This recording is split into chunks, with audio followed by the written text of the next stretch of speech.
మూడులో ముఖ్యమైనది మరొకటి ఉంది, వాటిని శంకు.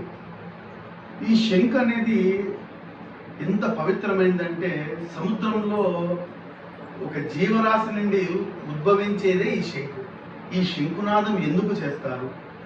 ఈ పూజని మీకు అందించాము అనే సంకల్పం, అంటే ఒక పూజా కార్యక్రమం నిర్వహించి అనంతరం ఈ శంకు ఊదితే ఆ పూజ సంపూర్ణం అని అర్థం. ఎలా ఊపాలి? ఇలా పెట్టుకొని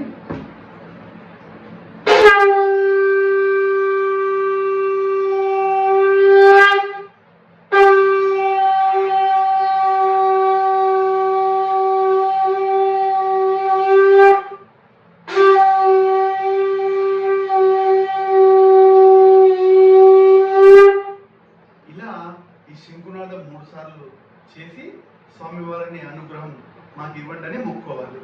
ఈ శంకునాదం చేసిన తర్వాత పూజ సంపూర్ణం అవుతుంది. కాబట్టి ప్రతి ఒక్క దాసంగం కార్యక్రమంలో ఈ శంకునాదం అనేది తప్పనిసరి.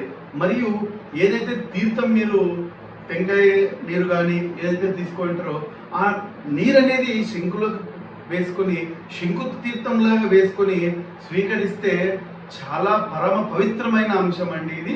ప్రతి ఒక్కరూ శంకు తీర్థం తీసుకుంటే చాలా మంచిది. ఓం నమో నారాయణ.